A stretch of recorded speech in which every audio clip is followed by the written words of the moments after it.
I genuinely think Korean beauty standards have entered late-stage looksmaxxing. At this stage, extreme facial surgery doesn't even feel extreme anymore, especially for ordinary people. All of my friends, 90% or 70% got something. What used to be viewed as drastic or celebrity-level hard maxing is now starting to feel socially expected. You're no longer allowed to just peacefully exist in your body. Every feature becomes another thing to optimize, tighten, shave down, fill, or fix. And the standard package just keeps expanding. Double eyelid surgery, nose job, jaw shaving, cheekbone and chin reduction, fat grafts, fat dissolvers, lip lifts, lip fillers, hairline lowering, skin boosters, Botox, and more. Beauty standards have shifted toward this hyper-optimized, artificial plastic beauty aesthetic, where visibly altered faces are more often rewarded than natural or less altered ones. Enhancing your own features is no longer enough. Now everyone is chasing the same standardized face. After a while, you start seeing the same look everywhere. So these ads on the wall, this is not possible to be attained naturally. You actually need an implant to get that pointy nose because it's very rare to see that just naturally. Yeah. Take for example Nana. If she debuted today, would the expectation be to shave her jaw, reduce her cheekbones, and narrow her chin? Probably. But what made her face so iconic throughout the years was that she didn't erase every feature that slightly deviated from the standard. Her beauty and identity had staying power because she stood out. Irene from Red Velvet is another example. Whether she's had procedures done or not, she's largely maintained the identity of her face over the years. She fits the beauty standard 95% of the way, and for the remaining 5%, she owns it, instead of trying to optimize herself to reach some impossible 99.9999999%. She has a signature look, a timeless beauty, because she's not constantly updating herself to meet new standards. Look, it's normal to aspire toward beauty. Everyone has certain looks, lifestyles, status, and even aura they want to emulate. The desire to improve yourself is human, but somewhere along the line, beauty culture stopped being about working with your features and became about eliminating them. 이마가 좀 더 동글게 튀어나와 있으면 좋을 것 같고 눈도 좀 자연스럽게 쌍꺼풀이 좀 크게 있으면 좋지 않을까. 코도 좀 더 약간 오똑하면 좋지 않을까. 여자분들은 어느 정도 좀 날씬해야 된다 이런 게 좀 있는 것 같아요. Before, the mindset was more like, how do I style myself around my features?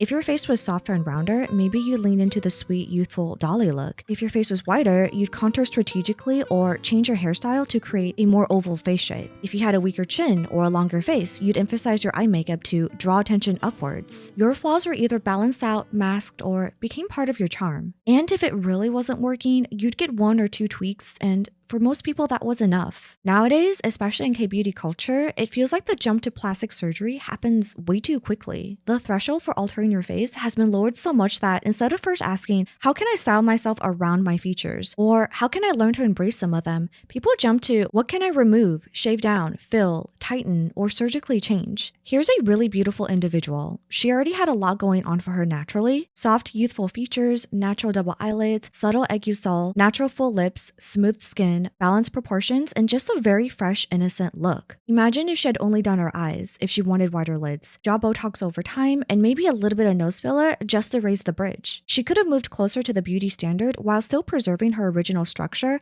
and looking like herself. Instead, current beauty culture pushes people toward the same surgical template: double eyelid surgery, rhinoplasty, cheekbones, jawline, and chin shave.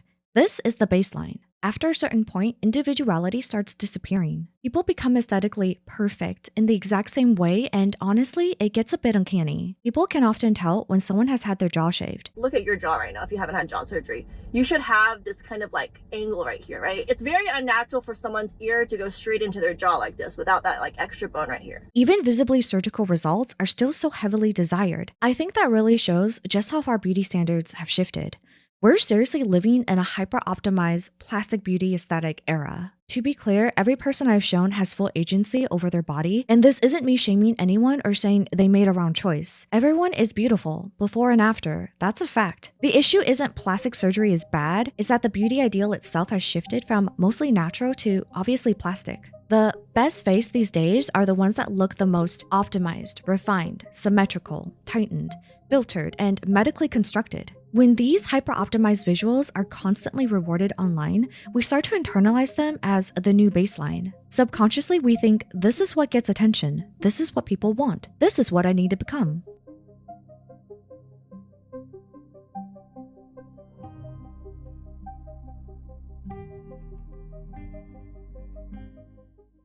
Look at Karina, she's the #1 most searched 4th-gen female idol. Her visuals align almost perfectly with this ultra-refined modern beauty standard, and her transformation is one of the most talked about examples.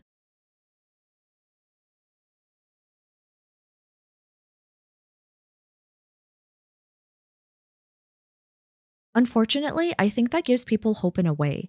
The idea that beauty is now something you can medically construct. 1부터 10까지 점수 중에서 몇 점을 주실 수 있으실 것 같으세요? 정도?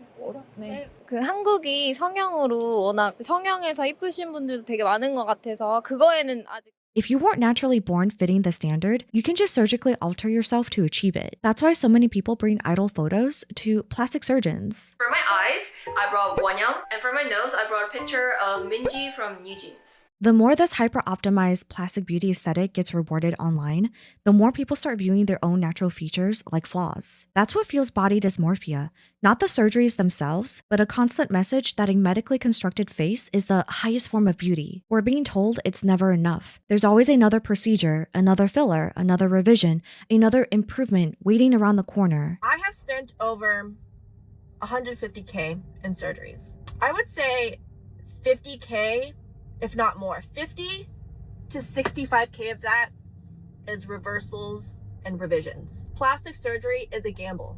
Your body is an endless optimization project, and you will never be happy with yourself. 여자분들이 우리나라 좀 자존감이 좀 많이 낮으신 것 같아요. 다들 너무 이쁘신데 보면은 다 거울 보고 나 너무 못생긴 것 같아 막. As viewers, we mindlessly reinforce the culture. We scroll past surgically enhanced faces and call them goddesses. We idolize them and chase after their looks. We normalize the idea that women need medical intervention just to be considered attractive. Eventually, natural faces stop looking beautiful enough and they start looking unfinished. Do you realize how dystopian that sounds? It's so mentally ill, especially for young women growing up online. 저는 2점, 3점? 그 전형적인 미의 기준에는 안 맞는 것 같아서 제 얼굴에 대한 컴플렉스가 많다 보니까. Listen, I love Kim Go-eun. I was watching one of her vlogs the other day, and this part really hit home how normalized the constant pursuit of self-perfection has become. 아니 머리 감는 거 충격받아가지고 바로 이거 유신이라도 해야 되나 이러면서 머리 심어야 되나 진짜 많이 하더라고요. 그 머리 엄청 많이 있는 거 쓰는 거 진짜 많이.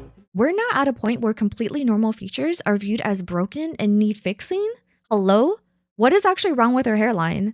Is every hairline supposed to be a perfect semicircle now and look flawless from every angle? Honestly, she could just be having casual chit-chat, and talking about it doesn't mean she's gonna do it. I like to think we're not genuinely being this nitpicky when we so clearly have beautiful and healthy hair. Yes, she's a model. Yes, she's a celebrity. But I'm telling you, I know ordinary people with this exact mentality. They'll post their skin treatments, go overseas to get something done, and get revisions when they're not even botched because why not? 사실 방금도 성형외과에서 나왔는데 주기적으로 계속 피부과 다니고 성형시술 받고 그런 걸 좀 신경 쓰는 편인 것 같긴 해요. The short-term solution isn't reject beauty standards because realistically, most people won't. I won't. But if you're going to chase a beauty standard, get as close as you want while still seeing the parts of yourself that don't perfectly fit as your own charm. Not flaws that need to be erased. Work with your features instead of deleting them. The people who stand out usually have some distinctive feature, expression, or charm that still feels uniquely them. If you want a face that people actually remember, you need some level of individuality. That's what creates iconic beauty. The long-term solution is much harder. The true goal is to develop your own beauty standard. Someone like Hwasa is a good example. She screams mother, queen, icon. She stopped trying to fit into the existing mold and instead built an identity around the features, styling, and aura she already had. Honestly, I think most people can only arrive at this stage after first experiencing mainstream beauty culture for themselves. You absorb the toxic standards long enough to eventually figure out what actually resonates and what doesn't. Over time, you realize, wait, I don't even like this part of the standard. Unfortunately, that kind of self-awareness comes with maturity and time. Most people start by chasing the standard, but over time, ideally, you begin shaping your own vision of beauty instead. And that's what authentic beauty is. It genuinely resonates with you and aligns with your identity, style, and energy. If you blindly succumb to the plastic beauty aesthetic society keeps pushing, you risk erasing your uniqueness before you even figure it out. By then, it might be too late. You can undo some procedures, but not everything. Honestly, my hope with this video is that it reaches some people before they jump into drastic surgeries way too soon. I genuinely believe that as people grow older and become more self-aware, they slowly start separating what do I actually like about myself from what does society reward? Those two things are not always the same. And I remember thinking, this is fine. Everyone does this. This is just maintenance, like getting a haircut. I walked out 2 weeks later with a sharper nose and a question I still can't answer. If I was already good looking enough to stop strangers on the street, then who was I not good enough for?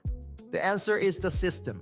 I already know some people are going to respond with, it's not that deep, but beauty has always been more than skin deep. Beauty standards affect self-worth, confidence, mental health, dating, and even the way people are treated socially. If beauty culture wasn't that deep, people wouldn't be developing body dysmorphia, starving themselves, going into debt for surgery, or feeling like their natural face isn't enough. I think that mindset often comes from a kind of cultural naivety. Sometimes it's easier to be dismissive and even lazy about the systems around you than to consider its consequences. The problem is that naivety can still cause harm, even when people don't mean to. Miss Weiwei, a YouTuber I just discovered, says this so well. Being naive is not really understanding things, not really wanting to understand things, and that is dangerous because you can cause harm by doing that. You can do things accidentally and hurt people in the process. Naivety is for children. Once we hit a certain age, being naive shouldn't be an excuse. At a certain point, I just didn't think about it stops being a valid excuse. Once we're adults, we have a responsibility to think more critically about the culture we participate in and reinforce online. There's also a massive difference between criticizing beauty standards and personally attacking someone. Using photos of people as examples in a discussion about beauty culture is not automatically hateful. The point is to analyze the trend and what society rewards, not to shame or insult. In fact, I think we all need to extend some empathy here. Idols, influencers, and ordinary people alike are all living under extreme pressure to fit an impossible standard. But empathy and critical discussion are not mutually exclusive. You can understand why people feel pressured into these procedures while also discussing the consequences of such a toxic environment. Truthfully, appearances are not above discussion when they actively shape culture and influence millions of people. Back like 10 years ago, there's this one K-pop idol called IU. One of her diets went like infamous because like all she ate for the day was like one sweet potato, like one apple, like ice cubes or something. And then a lot of people follow that, right? Yeah, exactly. A lot of women tend to follow that kind of thing. So. What's dangerous is how people online shut down any discussion with her body, her choice. Stop talking about her looks, or she's rich and you're not. Yes, obviously people have agency over their bodies. Nobody is denying that. But if we blindly praise and reinforce every beauty trend without critically thinking, we're acting as passive enablers. We're creating a feedback loop where surgically enhanced beauty gets rewarded the most, viewers reaffirm it with endless praise, criticism gets shut down, and the standard keeps getting pushed higher. Once you passively enable that cycle long enough, don't be surprised when unrealistic beauty standards become normalized. Don't be surprised when your sister, your friends, your children, or even you develop body dysmorphia. Don't be surprised when people start saving money, going into debt, or flying across the world for face-changing surgery because they genuinely believe their natural features are wrong. Don't be surprised when society becomes increasingly lookist, when your worth starts becoming tied to how youthful, symmetrical, optimized, and surgically refined your face is. And don't be surprised when the same beauty culture you helped normalize turns around and starts judging you. Honestly, it's already happening. It might already be too late. What we need to do now is start appreciating a wider range of beauty again, especially beauty that feels distinctive and personal. Instead of, her face is too big, she should fix her nose. We should be saying things like, I love her softer features.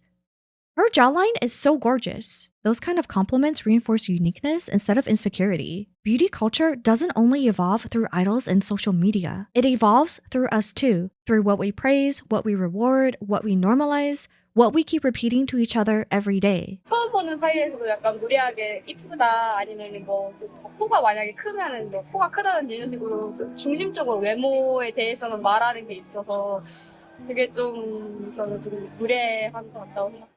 If we constantly reward the hyper-optimized plastic beauty aesthetic, then eventually natural features will disappear altogether. But if people start appreciating distinctive beauty again, memorable features, individuality, and more natural beauty aesthetics, then the standard itself slowly broadens. The goal shouldn't be to erase yourself until you become perfect. It should be to learn what kind of beauty actually feels authentic to you.